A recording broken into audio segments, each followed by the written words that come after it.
are joined now by Kevin Sjuts from 1011 News in Lincoln. Kevin, what's going on, buddy? Good morning. Hope you guys had a nice bye week. Yeah, how was your bye? I enjoyed it. It was really good. College football is a lot of fun. Sometimes when Nebraska plays, I don't get to see as much as the common fan until, I don't know, midnight, 1 a.m. But being able to just kind of follow along with some of those great overtime games. And, Oregon, the Oregon-Penn State game was awesome. And being able to just kind of enjoy that from the comfort of my home was a lot of fun. Yeah, I was going to say that was probably the best part about Saturday, that the day continued to ramp up as it went on. Like, the games just got better and better because LSU Ole Miss was pretty good. You had Indiana, Iowa. And then when you hit Saturday night, you were like very primed and ready to be able to get great football. Full tilt. I mean, couldn't have asked for a better Saturday slate. Yeah, you left out Tennessee, Mississippi State. That was an overtime game. Great one. That Yeah, was really great exciting. One. And what was crazy was, like, for whatever reason, my network of friends and family members, I knew people that were at Indiana, Iowa. I knew somebody that was at the Missouri game. I knew somebody that was at the Texas A&M game. So, like, it was cool just being able to kind of follow along through other people that were at games. And I was at none. And I was vicariously living through a bunch of people. Kevin, let me ask you this. Did watching the games last Saturday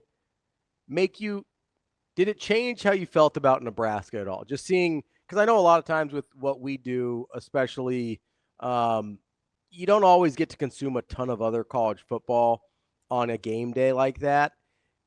Did getting to see all of that, all the big matchups, a couple of Big Ten ones, whether it's Penn State, Oregon, or Illinois, USC, whatever, Indiana, Iowa, did it make you feel better or worse about the situation Nebraska finds itself in? Great question. I don't know. I think that this isn't going to quite answer your question, Ravi, which is a good one, and you really got my wheel spinning here. I think in previous years, I would watch on the bye week and think Nebraska's pretty far off. I think I watched this past weekend, and think about where Nebraska's at in terms of the 4 games we've seen so far, and I don't feel like they are as far off as in previous years.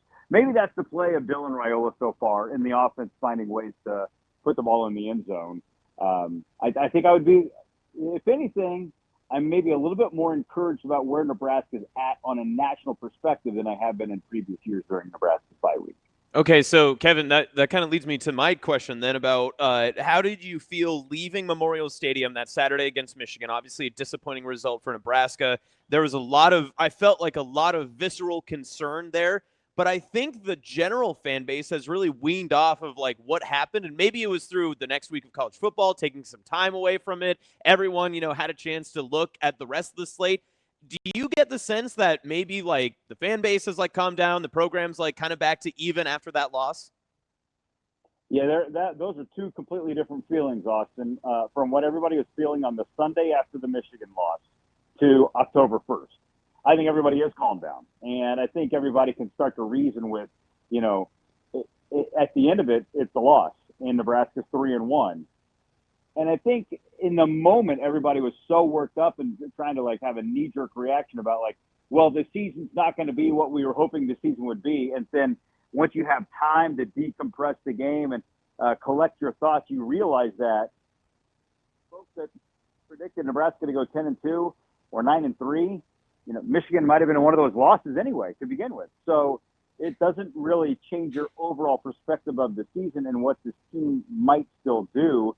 And I think everybody's in agreement now, too, that instead of having some angst about the Michigan loss, there's maybe more ramped up excitement and anticipation for the month of October. These games coming up over the next few weeks, they are not sexy, but they are hugely important to what Nebraska's season is going to look like in terms of the record at the end of 2025.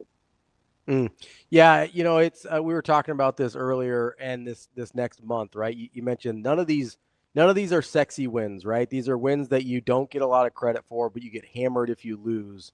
But those are the games that Nebraska has struggled with the most, it seems like, right, Kevin? Like, I don't think most people go out and they don't think about last year as a disappointment because they lost to Ohio State. They think of it as a disappointment because of, the loss to Iowa or obviously Indiana was a whole other thing last year, or the loss to Illinois, right? And I think that's that's pretty common over the last, like, I mean, until at least you get back to Bo, when the whole thing was like, oh, they can't win any big games. So for at least the last 10 years, these are the games that have kind of, like, if we left this season, Kevin, and I know that most people were somewhere in the 8-4 to 9-3 range in predictions, and you said, hey, Nebraska lost to Michigan, USC, and Penn State this year. They went 9-3. Those are the 3 losses. I think most people would be more than okay with that, right? Considering Nebraska won 6 games in the regular season last year, absolutely. That's like, because you just referenced Bo Pelini, Ravi, and I feel like that's Nebraska's next step as a program, is getting to a Bo Pelini-esque season.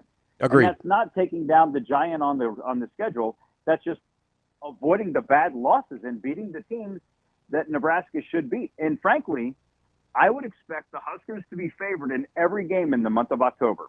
So that's why this is such a critical stretch ahead, because if you want to have that 8 or 9 win season, you have to beat a Michigan State, a Maryland, a Minnesota, and Northwestern. Doable? Yes. But has it happened every year since, 2013? No. So I think that, like, that's really what is going to be the ultimate gauge of this season, is what happens in October. And that also sets the table for what November looks like. If Nebraska somehow goes 2-2 in this month, now November looks and feels completely different. If Nebraska goes 4-0, you've got momentum. You're 7-1 going into November, and a couple of big-time games in that month. Like, it feels different. There's excitement, and you probably have a better chance of stealing one of those games that you maybe aren't favored in. Kevin, is that where you start to feel kind of the sense of, you haven't had the marquee win, you haven't had the marquee season like what we had hoped to see in the first 2 seasons under Rhule, but is this where you start to kind of convince yourself that, yeah, the program has turned the corner, because you can convince yourself of some of these other things, even if the results aren't happening yet, or maybe are about to happen when we go through October into November? I think everybody answers the statement, turn the corner, differently. Some people turn the corner. You only do that with beating a Michigan and getting rid of that, ranked team losing streak, or going to Happy Valley and being competitive with Penn State. Some people would consider turning the corner, just going undefeated in the month of October. That's the camp that I exist in. It's just, because honestly, if Nebraska wins 9 games in the regular season, maybe 10, you're playing on New Year's Day. Yeah. And I would qualify turning the corner as playing on New Year's Day. And, I mentioned a scenario in which the Huskers would possibly be 7-1 entering November. If that plays out and is the case, I would presume when everybody starts to really pay attention to the college football playoff predictions, Nebraska is going to be on the screen. I don't know where they will be, but they've got to be listed somewhere. Hey, I mean, I think that's a perfect metaphor for where Nebraska is trying to get. Just be on the screen, right? Just get yourself on the screen. You don't have to get on the screen by beating a big-time team. Would that be nice? Yes.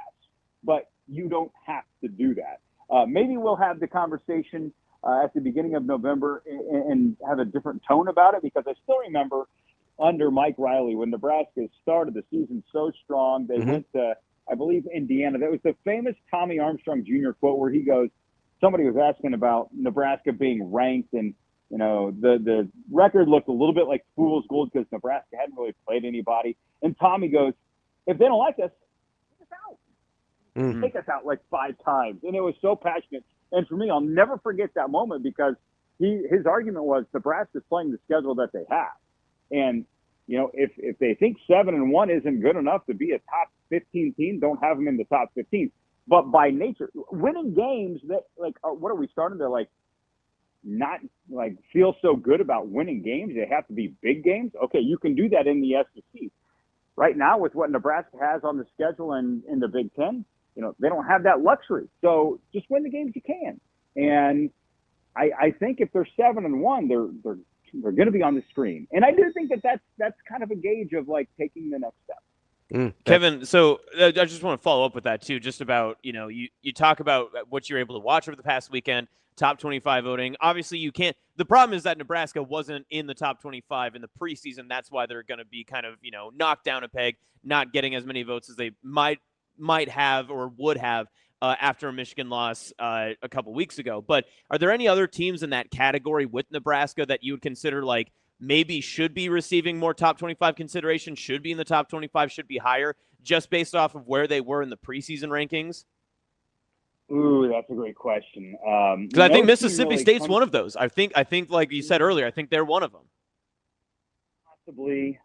I mean, but it's going to be so hard to like go apples to apples with Nebraska and Mississippi State.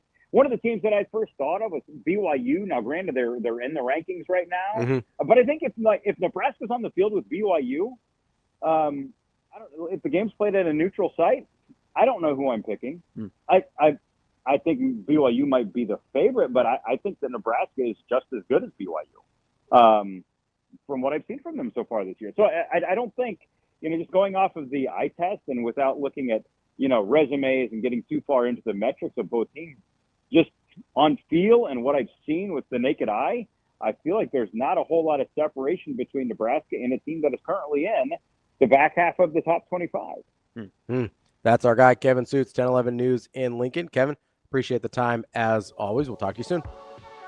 All right. Thanks for having me on, guys. Have a great day. Thanks, Kevin.